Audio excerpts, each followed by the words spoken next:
emotional intelligence, we're almost done. 13 more minutes. Is the awareness of all this stuff that's happening in the brain. So that's the first step, is this awareness of it. And then you have to understand your triggers.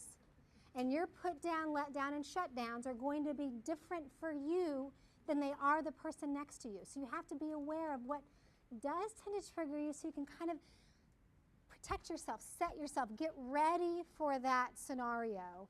And you also have to tend to know what the put down, let down, and shut down is for the people that you work with. And that would be a great follow-up conversation to have. Is what puts you down, what lets you down, what shuts you down. And the more understanding we have of that, the more connected and better we are working with each other.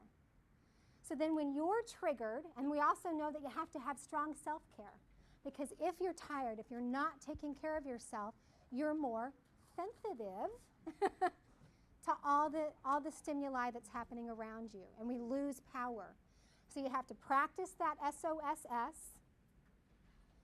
You have to take good care of yourself. You have to keep the power within you. Use empowerment. Learn to respond and not react. And then this is helpful. So the SOSS is good for when you are triggered, but when your client is triggered or when your teammate is triggered, we do what I call the 3L. And that stands for listen, label, and look. Listen, sometimes you just have to let people rant, bitch, go on, let it out. We need to get our strong emotions out. So if somebody's angry, just say, yeah, tell me about it. Just let them talk for a few minutes. Listen without defense. Then the next important thing is to label their emotion or help them label. I'm sure you're disappointed.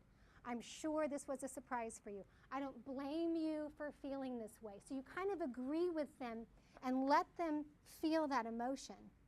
Then the third step is to look for solutions.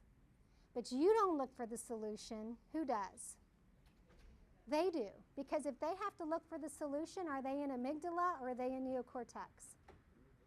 They're in neocortex. And then they become easier to deal with. And what happens is that we go right to, especially the managers in the room, or maybe even when we work with clients, we want to go right to the solution, right? I want to fix it. Here's what you should do. Did you try this? We need to do this.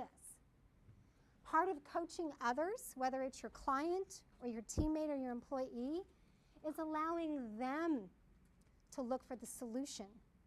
And most of the time, a client will have a solution that's not going to cost you a lot of money or cost you a lot of resources, and they'll be so appreciative that you did. But the key is that you listen and label before you start looking for solutions. Okay, one more game, and then we'll close you down. You all know what an anagram is. It's letters that are mixed up that are really a word. So up here we have CTA, which could be cat or at.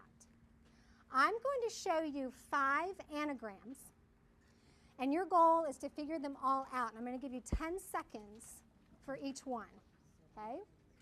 So it's a contest to see who gets the most. Ready, set, go.